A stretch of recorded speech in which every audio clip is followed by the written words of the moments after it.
सभा में आए हुए मेरे बुजुर्गों,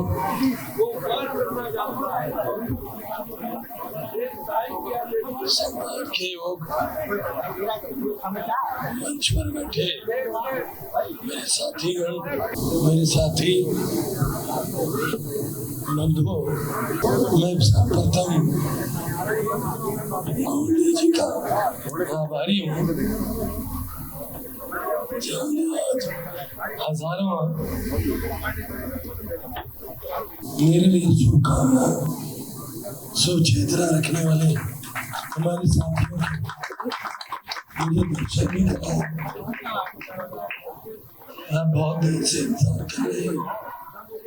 मैं आपका हृदय से स्वागत भी करता हूँ और आभार भी करता हूँ।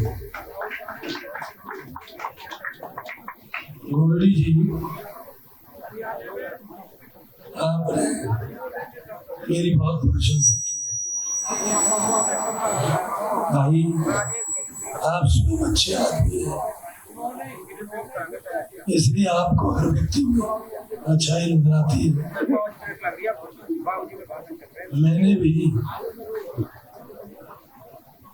आपको जब पहली बार देखा तभी मैंने कहा, गोल्डी तू कहाँ पड़ा है, तुझे अच्छे आदमियों के साथ होना चाहिए। मनुष्य भाग अपने कर्म से बदलता है, मनुष्य का भाग कर्म से लिखा जाता है। तू जैसी सोसाइटी में रहेगा फिर कर्म भी बदल जाएगा। तो अच्छों के साथ था, तो भाई मुझे भी इसका कैरेक्टर पसंद आया।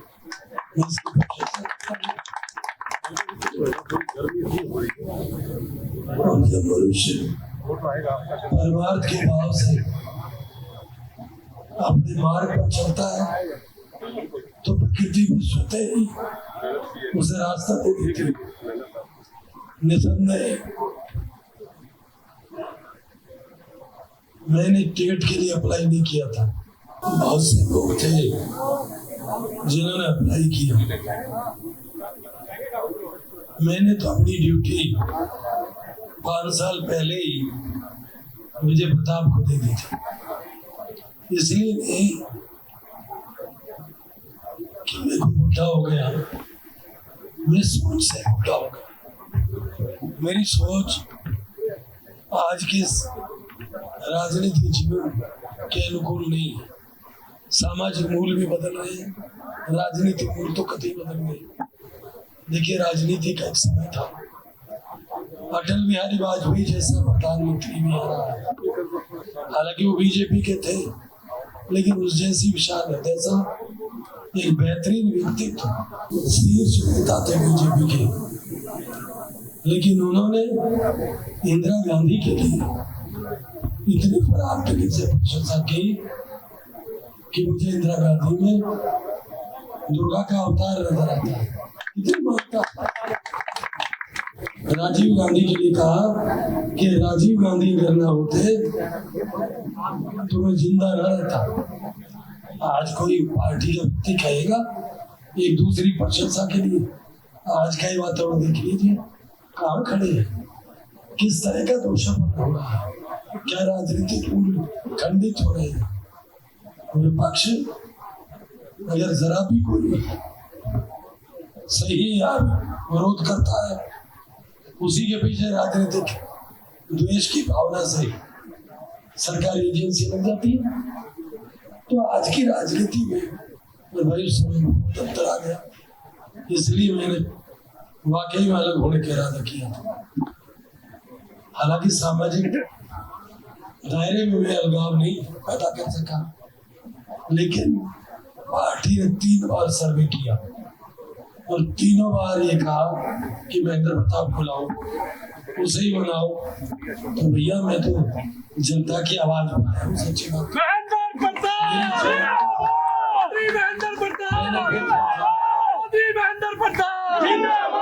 इसलिए मैं गठबंधन का तो उम्मीदवार हूँ, लेकिन जनता का भी उम्मीदवार हूँ। जनभावना पर मुझे मजबूर किया गया कि तुम्हें लड़ना होगा। तो मैंने फैसला किया कि मैंने जीवन के 40 साल राजनीति में बिताए। मेरा जीवन सरपंची से शुरू हुआ, ब्लॉक समिति के अंदर चेयरमैन भी बना, और भाई आज तक मेरा जीवन मैंने अपने जनता के लिए जिया है। और मुझे इसलिए मेरी जनता ने 4-4 बार 3-3 बार लगातार चुना है। ये क्षेत्र मेरा क्षेत्र रहा है।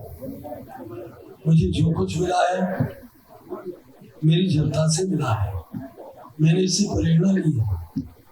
मुझे जब दूसरी पार्टी के लोग भी मेरिट के आधार पर वोट देते थे तो भाई मैं फिर आदर्श मूल्यों को कभी नहीं भूल सकता। इसीलिए मैं अपने चाल को नहीं बदल सकता। भाई मैं आपके बीच में हूँ, इसमें कोई दो राय नहीं। मैं आपसे आपके दरबार में वोट मांगने आया हूँ, लेकिन 10 वर्ष का काल आपने देखा है। गोल्डी जी ने अपनी पीड़ा भी अपने तजर्बे के आधार पर कही है, वो वास्तविकता भी है। 10 साल पहले परिवर्तन आया, जनता ने सत्ता दे दी उन लोगों को। उसके पीछे 4 बड़े कारण रहे। पहला कारण तो 10 वर्ष में एक चक्र बदलता है। 10 वर्ष कांग्रेस शासन लगातार रहा, एंटी कम्युनिस्ट स्वाभाविक है, लेकिन बीजेपी ने और विशेष तौर से मोदी जी ने उनकी वाकपटुता और बाजीगरी का तो मुकाबला नहीं। लेकिन आज भेद तो खतरनाक बाजीगरी है। सबसे पहला वादा था काला धन और 15 लाख की जमा। देश की जनता आधी गरीबी के नीचे से ही रह रही है, उन्हें और क्या चाहिए। शहरी वर्ग पर शायद फर्क ना हो, लेकिन भाई गरीब वर्ग पर फर्क पड़ा। 15 लाख के वादे का, काले धन को देश में आने का। दूसरा, मुझे अच्छी तरह याद है कि महंगाई में विशेष तौर से गैस और पेट्रोल की बढ़ती कीमतों ने भी एक बड़ा रोल अदा किया। और ये कहा करते थे भैंसा बोगियों में ट्रैक्टर, मोटरसाइकिल और गैस के सिलेंडर रख लेते थे और तूफान मचा देते थे कि मार दिए कांग्रेस ने महंगाई में। हम आए तो 250 में तो गैस देंगे और भाई 35 में पेट्रोल डीजल देंगे। याद करिए, तो तूफान बदलाव कब चल गया, लोगों ने बदलाव कर दिया। लेकिन 10 साल के इस अरसे में आज पूछने का समय है। 5 वर्ष में पूछना चाहिए था, लेकिन 5 वर्ष में एक बीच में एक ऐसा घटना चल जिसका मैं जिक्र नहीं करना चाहता, उस पर बहुत बहस की जा सकती है, लेकिन ये विषय नहीं है। इसका जवाब तो भाई इनके गवर्नर सतपाल मलिक ही दे सकते, मैं नहीं दे सकता। मेरे कहने का तात्पर्य आप समझ गए होंगे कि क्या सकती है, लेकिन फिर दूसरी बार भी मौका देगी। हालांकि दूसरा मौका इन वायदों के आधार पर अगर वो 1% भी पूरी हुई होती तो मौका देना चाहिए था, लेकिन फिर भी दे दिया। देश में एक राष्ट्रवाद का भावना ऐसी पैदा हो गई कि देश ने फिर दोबारा बहुत बहुमत से को दे दी। लेकिन 10 वर्ष बीतने के बाद भी हमें अब आकलन करना होगा कि क्या वो वादे पूरे हुए हैं। प्रचार के माध्यम से, मीडिया के माध्यम से, खाली प्रचार तंत्र के माध्यम से छवि बढ़ाना, असल मुद्दों से भटकना, न महंगाई का कोई विषय है, न करप्शन का विषय है, न वादों का कोई विषय है। आज तेल 100 रुपए बिक रहा है जो 35 का वादा था रक्षा। गैस 250 का वादा था और 1000 का बिक रहा है। तो क्या है ये? लेकिन सबसे बड़ी विचित्र चीज ये है कि आज इस साल में सबसे बड़ा खतरा आज देश के संविधान और लोकतंत्र के लिए पैदा हो गया। हमारी कथनी करनी राजनीति में इतनी बिगड़ गई है कि एक तरफ तो हम भ्रष्टाचार की बात करते हैं, सरकारी तंत्र का दुरुपयोग करते हैं, महंगाई की असल विषय को भी छेड़ते हैं, हिंदू मुसलमान पाकिस्तान की बात। यही राजनीति का अगर सिस्टम है तो समझता हूँ ये देश के लिए अच्छे संकेत नहीं है। ईडी और आपका सीबीआई ये दोनों सरकारी मशीनरी का काम न्याय देने का है, एडमिनिस्ट्रेशन का है, लेकिन वो सरकारी एजेंसी की तरह काम कर रही है, पार्टी की एजेंसी की तरह काम कर रही है। एक तरफ तो इल्जाम मोदी जी लगाते हैं कि अजीत पवार और कंपनी पर 70,000 करोड़ के लांछन एलिगेशन है। प्रधानमंत्री जी सुन लगाते हैं, एक महीने में पार्टी में आ गए, सारे केस खत्म हो गए, डिप्टी सीएम बना लिए। अब यही राजनीति है तो फिर मोदी जी की राजनीति आज समझ लेनी चाहिए। कौन से फैसले सही हुए हैं? आप व्यापारी वर्ग खड़ा बैठा है, शहर में सब व्यापारी है। नोटबंदी सबसे बड़ा देखा जाए तो गलत निर्णय था। आज नोटबंदी का असर अर्थव्यवस्था तक पड़ रहा है। जीएसटी वैट कभी उसका विरोध करते थे, लगा दिया, लेकिन उसका लगाने का तरीका वो ठीक संतुलित नहीं है, जिससे सब पीड़ित है, जिसकी आवश्यकता है बदलाव की। खाने पीने की चीजों पे तो उसके लिए तो चाणक्य कहते हैं कि अगर खाने पीने पे जा सरकार टैक्स लगा दे ना तो फिर उसका पतन जरूर हो जाएगा। ये चाणक्य कहता मेरी क्या। तो ये सारी चीजें हैं, चलो, लेकिन आज कहाँ खड़े हैं हम? ये हम बाहरी लबादाई उड़े खड़े हैं। एक अमेरिकन कंपनी का मैंने सर्वे रिपोर्ट पढ़ी, वो कहते हैं कि हिंदुस्तान में अर्थव्यवस्था का कितना भी ये प्रचार करते हो, लेकिन अर्थव्यवस्था छोटे देशों से भी कमजोर होती जा रही है, जो सच्चाई है। आज हमारे ऊपर कर्जा जो मनमोहन सरकार में तकरीबन 55 लाख करोड़ था, आज 205 लाख करोड़ 10 साल में हो गया। तो अर्थव्यवस्था कहाँ खड़ी है? उधार लेकर घी पी रहे हैं, घी खा रहे हैं, लेकिन उधार नहीं करते। देश की जीडीपी का अगर 50% से ज्यादा कहीं कर्ज हो जाता है तो अर्थव्यवस्था के लिए अच्छा संकेत नहीं। अब तो 80 तक पहुंच रहा है। मैं तो वही आंकड़ों जैसे सूत्रों से मालूम होते हुए आधार पर कह रहा हूँ। तो आज आवश्यकता है ये निर्णय लेने की, सोचने की कि वादे पूरे नहीं, महंगाई बढ़ रही है, करप्शन बढ़ रही है, नौकरियां नहीं है। आज 30 लाख नौकरियां सेंटर में पड़ी है, हरियाणा में 2 लाख के करीब पड़ी है। 2.5 करोड़ का वादा कर रहे हैं, अगर हमने नौकरियां दे दी, भाई क्या खेल है? प्रचार के माध्यम से एक झूठ का खेल खेला जा रहा है, झूठ का खेल बोया जा रहा है, वही खिलाया जा रहा है, वही पकाया जा रहा है। तो आज बहुत चिंता का विषय है, आप विचार करिए। मैं तो आपसे आपके दरबार में भाई प्रार्थना करने आया हूँ कि आप दोनों बातों का, पार्टी कार्यक्रमों का और उम्मीदवारों का, इसकी तुलना करिए और निर्णय लीजिए। हमारी पार्टी ने जो हमारी कमेटी रही है, राहुल जी भी है, खड़गे जी भी हैं और दूसरे हैं, जिन्होंने अपना ये घोषणा पत्र जिसमें हम क्या देंगे क्या करेंगे उसके लिए हमने कुछ तैयार किए। 5-7 चीजों का जिक्र कर रहा हूँ।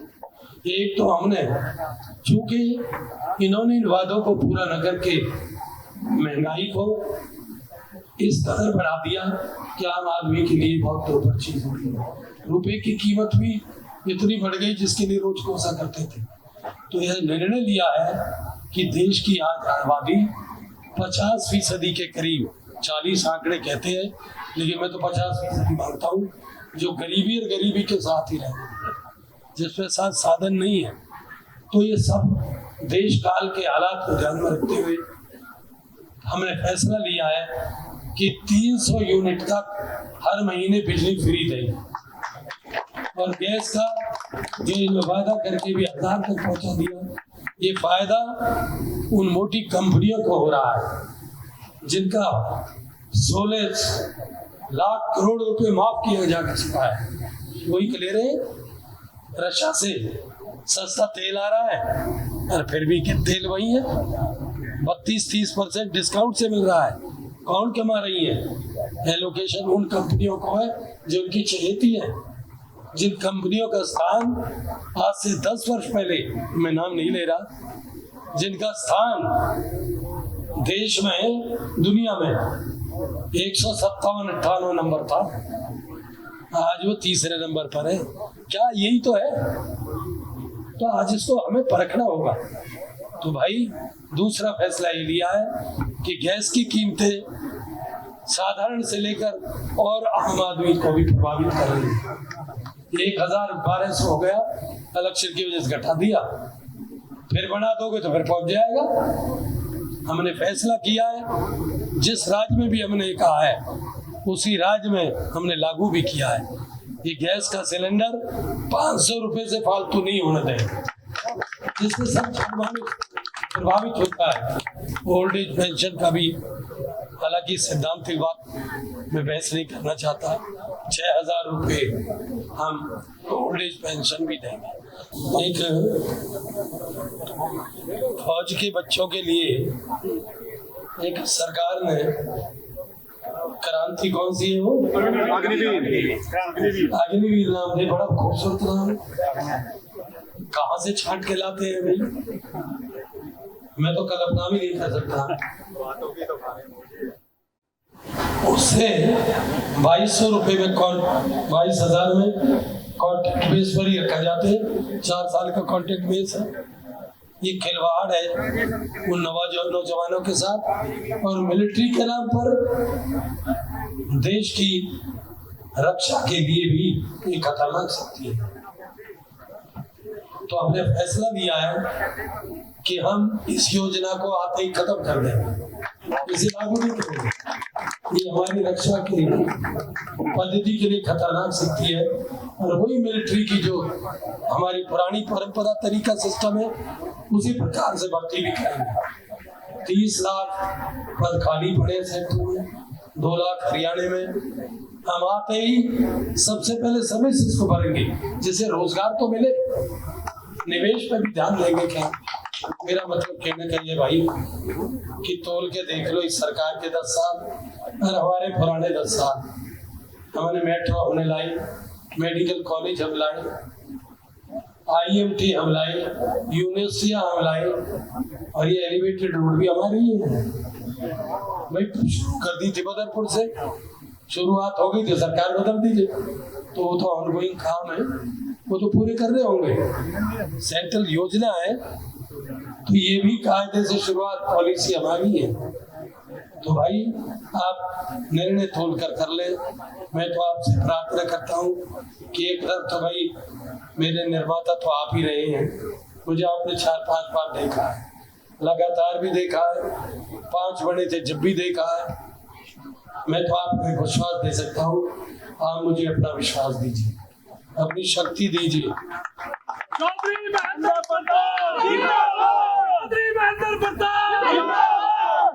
मैंने अपने दामन को संभाल के रखा है। अगर मेरी क्षमता में, मेरी दायरे में, मेरी यथाशक्ति मेरे बस की बात होगी, मैं उसको निराश नहीं होने दूंगा।